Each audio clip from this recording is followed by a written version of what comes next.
All right, let's dive into yet another custom knife. I really like doing the custom stuff more so than the typical production knives because it's just a little more what I am into.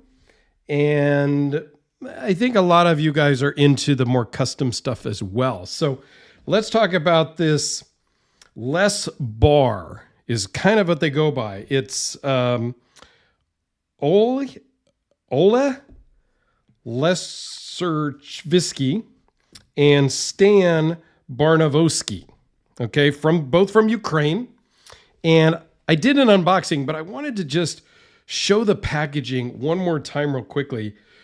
It's a nice magnetic closed cardboard box, comes with some foam and a really nice leather handmade belt sheath for the knife. Now the knife is off on the side here, but again, just a quick look at the packaging, okay? It also comes with, your certificate of authenticity that has some information, a microfiber cleaning cloth, and from Polish Custom Knives, it comes with, again, a different little certificate of authenticity that talks about some things as well, plus a sticker, patch, things like that from them. So here is the knife, okay? And it does fit very nicely into this magnetic closure, really strong magnet. It's not just going to accidentally open. You have to open it with some intention, okay? It does have a pocket clip on the knife, but this is how it showed up. Super cool. I would not carry it on the belt sheath myself. I'm not sure I would carry this one. It's not really up my alley, but it is very cool. The first thing I don't know about this hinge kind of lanyard loop. Not really my thing. Okay, but that's okay. The whole knife is not really my style, but again, that's okay. This goes down to Aussie Mike in Australia. He sent it to me, brand new. This is prototype number 2. This is the plus model. PLUS plus sign is the model, and this is prototype number 2. It's fantastic. The detent is a little light for my tastes, but again, detent strength is really a personal thing. Mother of pearl, beautifully done, titanium scales, RWL 34 is the blade steel. And I may not go into all of the specs and details, but I will give you some overall dimensions here in just a minute. It does also come with a pivot tool because this is a proprietary pivot. And we'll just zoom in. You can see it does come with the pivot tool that you can get in there and open that pivot if you are so inclined. You see some jeweling. This is very jewelry-esque, if you will. This is the epitome of pocket jewelry, more so than the Rexford complex build that I just did the other day. This is taking it to a different level. All of these facets, all of this light play with the mother of pearl, I don't think those are like actual jewels, but I don't know what that is. But it's just beautiful, and understandably so. If we go and take a step back and we talk about Les and Bar, old Les started making knives in 1993 at the age of 18. Okay. In 2018 is when LesBar was created as a company. Les made knives on his own. Bar was a jeweler by trade, 3rd generation bench jeweler. He learned how to start hand engraving at the age of 6, and by the age of 13, he was an apprentice in his family's jewelry shop. He went on to go to college in Kiev, being from Ukraine, of course. After college, he graduated and he moved to Los Angeles for about 4 years and worked as a jeweler in jewelry stores and studied more of the art of jewelry. Came back home after about 4 years and met Les, and they started to make knives together. Bar had made knives in between making jewelry, mostly for friends and family and himself, but always wanted to do knives. And so they've really bridged the gap between knife making, jewelry, and created beautiful art knives. And I'll put a link to the Polish custom knives website down below that has a bunch of other examples of things that they have made over the years. Some are for sale, some are not. This one was not on the website. It's a prototype. Mike was able to snag this one with another Polish knife that is underneath the table, which I will do a video forthcoming. And these are not inexpensive. Okay. These are north of $3,000 US. But you get that beautiful mother of pearl.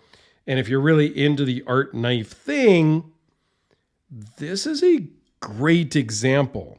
All right, so you're 4 3/4 closed to the edge of the scale. If you want to measure to the end of that lanyard loop, you're right at 5 inches. Okay. 8 1/8 overall, minus this little 1/4 inch lanyard loop. 3.4 inch blade.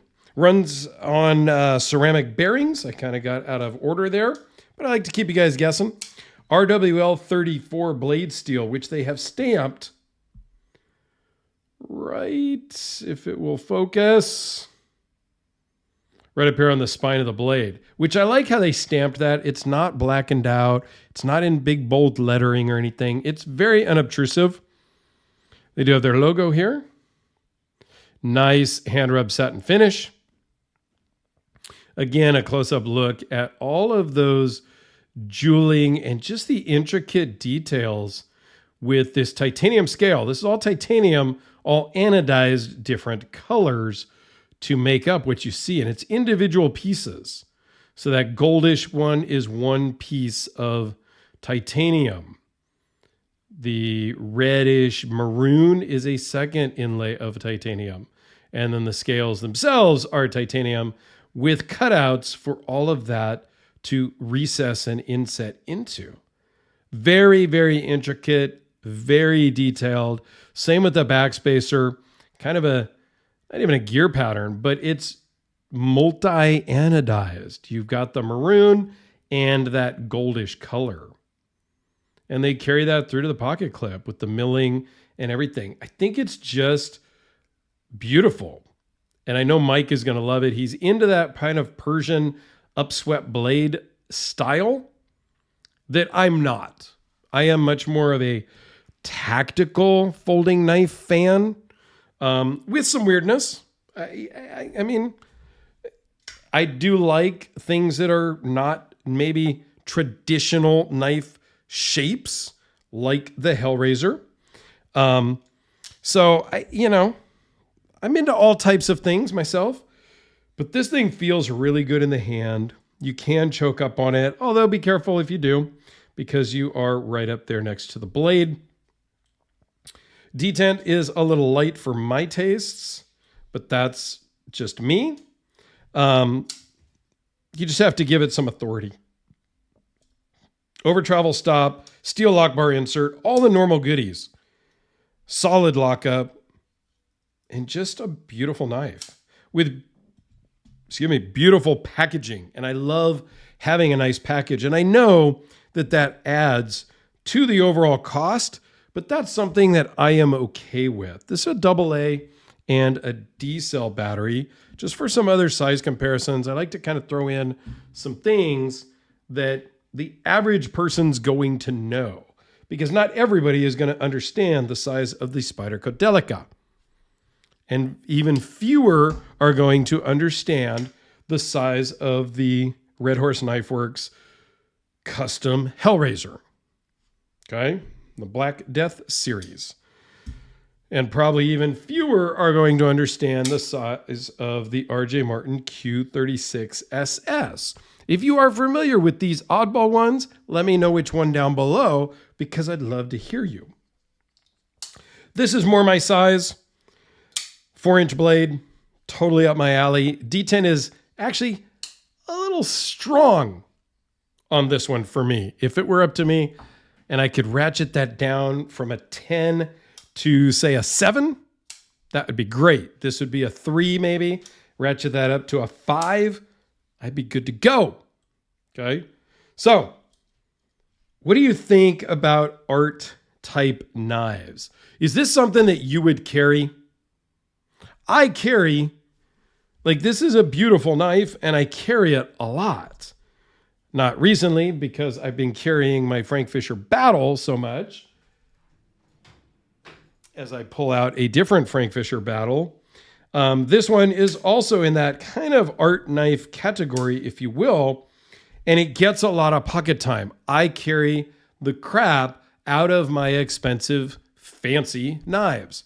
What about you? I would love to hear your opinion on that because really this channel is about discussion, understanding people and what they do. This one, if it were my style, I would absolutely carry it. And yes, it will get marred up and it will get scratched up because that's just the nature of the beast. But it's a tool. The makers talk about it on their websites, about them making tools to be used. They just happen to have bridged the gap between jewelry and tools. So I know they would love to, I'm guessing, they would love to see this come back for a spa treatment, all scratched up and banged up. That would probably give them a lot of joy.